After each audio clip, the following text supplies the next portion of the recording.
Voilà, bien-aimés dans le Seigneur, en ce troisième dimanche du temps ordinaire de l'année liturgique C, le thème qui traverse le texte de ce jour, c'est la joie. La joie de proclamer la parole de Dieu. La joie de proclamer la parole de Dieu. Dans la première lecture que nous avons écoutée, nous avons vu ce peuple revenu de l'exil, rassemblé pour écouter la parole de Dieu. Et à chaque fois, on nous dit, il y avait cette joie qui traversait le cœur, mais aussi des pleurs. Et pourquoi est-ce qu'il pleurait? Pourquoi est-ce qu'il pleurait?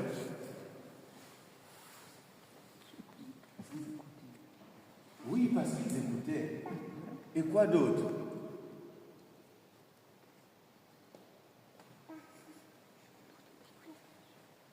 Ils écoutaient la loi de Dieu, ils n'étaient pas conformes à cette loi. Magnifique.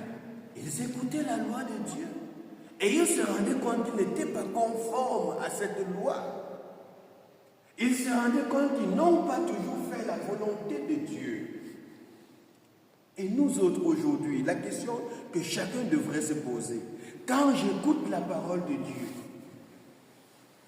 quelle est mon attitude face à l'écoute de la parole de Dieu? Est-ce que je laisse cette parole toucher mon cœur? Et si oui, quelle est mon attitude? Quelles sont mes émotions? Pleurs, joie, tristesse? Mais à la fin de la lecture, on dit, ne pleurez pas. Non, ne pleurez pas. Soyez dans la joie.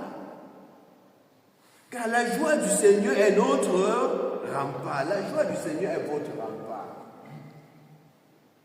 La joie du Seigneur est votre rempart.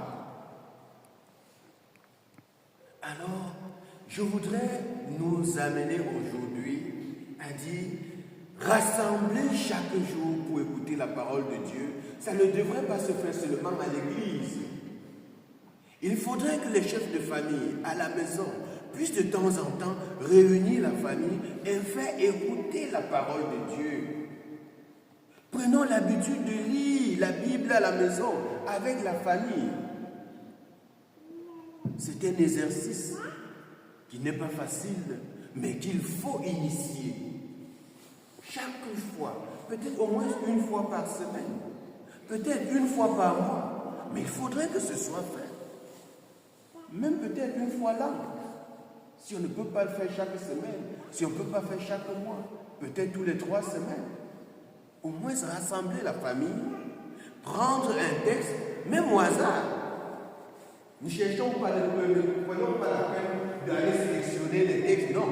On prend la Bible, on est rassemblés, on ouvre au hasard et on lit. Et on laisse le Seigneur nous parler. On laisse le Seigneur nous parler.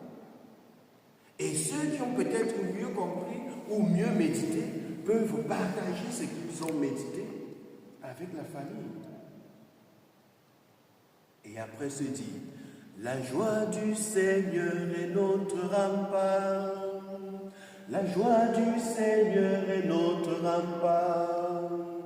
La joie du Seigneur est notre rempart. La joie du Seigneur est notre rempart. La joie qui nous est donnée par sa puissance, qui réjouit nos cœurs, est notre rempart. La joie du Seigneur est notre rempart. La joie du Seigneur est notre rempart. La joie du Seigneur est notre rempart. La joie du Seigneur est notre rempart. C'est cette joie, mes bien-aimés, qui nous pousse en réalité à nous retrouver dans la deuxième lecture que nous avons écoutée, où Saint Paul nous parle de l'unité. L'unité des enfants de Dieu. Et il ne peut avoir unité que si elle est basée, si elle tire sa force, sa source dans la parole de Dieu. Pour qu'il y ait unité dans nos familles, il faudrait qu'on puisse se retrouver tous ensemble, plongés dans cette parole de Dieu, qu'on puisse la méditer tous ensemble. Il y a des gens qui pensent souvent qu'ils n'ont pas besoin des autres.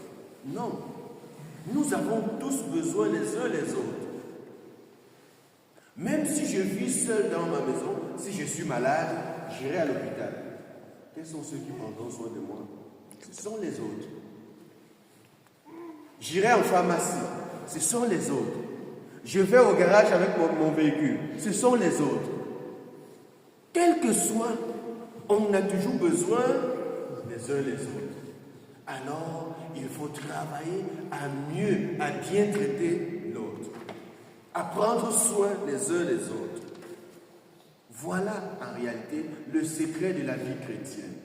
Savoir que voilà, je dois prendre soin de ma main, je dois prendre soin de mon œil, je dois prendre soin de ma bouche, je dois prendre soin de mes pieds, je dois prendre soin. Alors, c'est la même chose que je dois faire avec mon frère, avec ma soeur. Le temps que je prends peut-être dans un salon de coiffure pour me rendre beau, pour me rendre belle, je dois prendre ce temps pour aussi m'occuper de mon frère, de ma soeur. Le temps que je prends pour me faire les ongles, je dois prendre aussi ce temps à me dire, voilà, le temps que je prends à faire mes ongles, je peux aussi prendre ce temps pour m'occuper d'un tel, pour m'occuper d'une telle.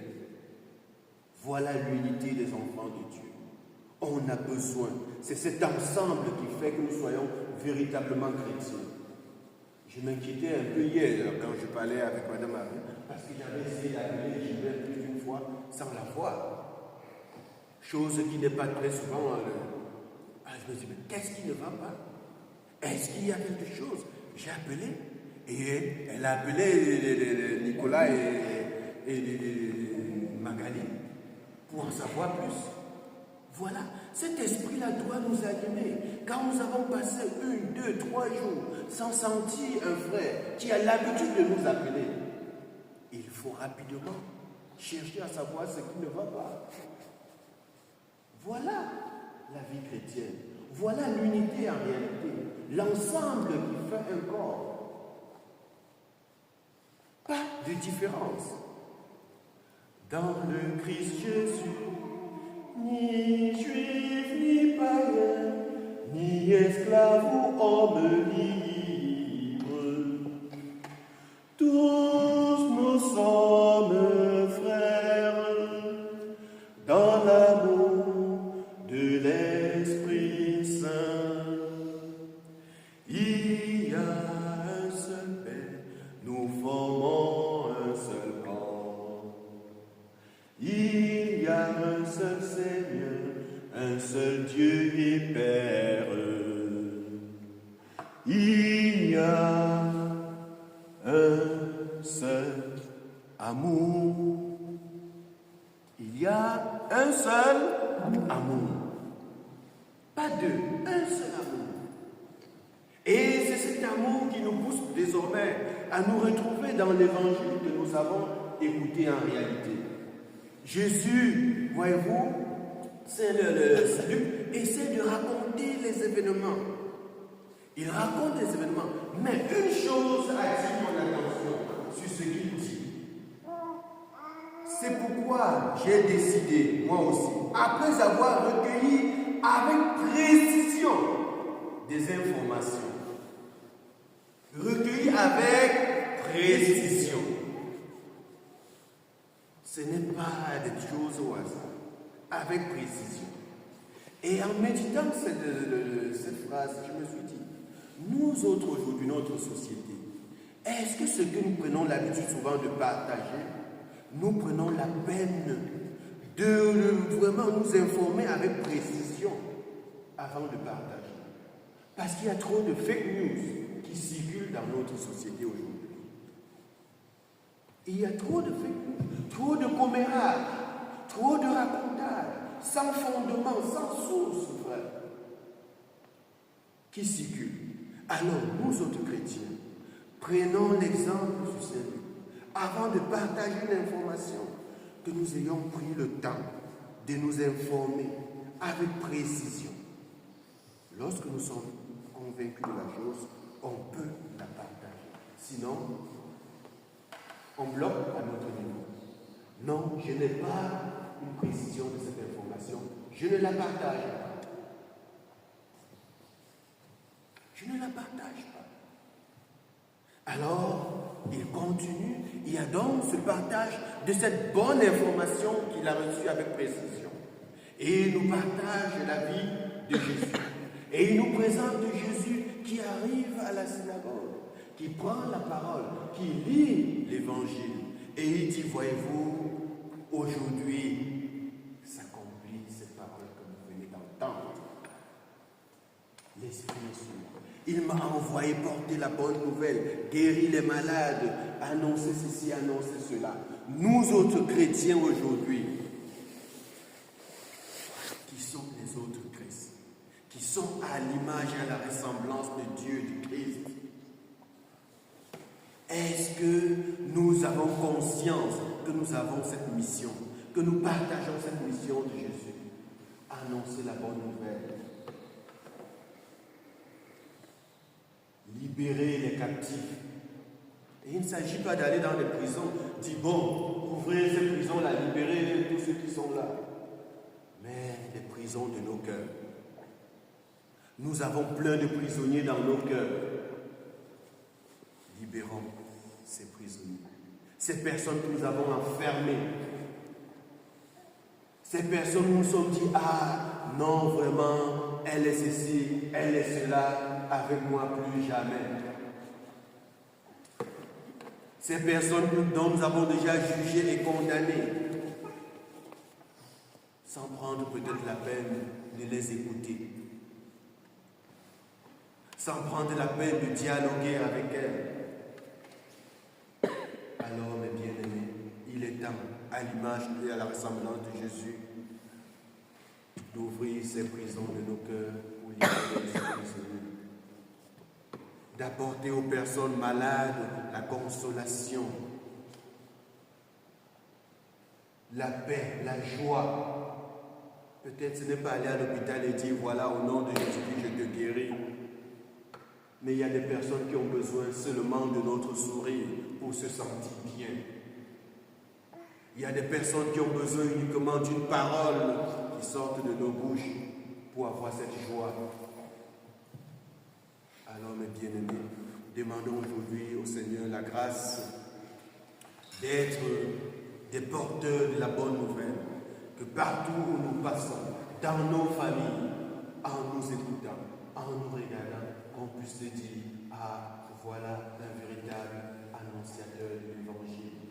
Que nous soyons cet Évangile vivant, que nous soyons des témoins vivants de la parole de Dieu. Et à la fin, on pourra dire, la joie du Seigneur est notre rempart. Amen. Amen.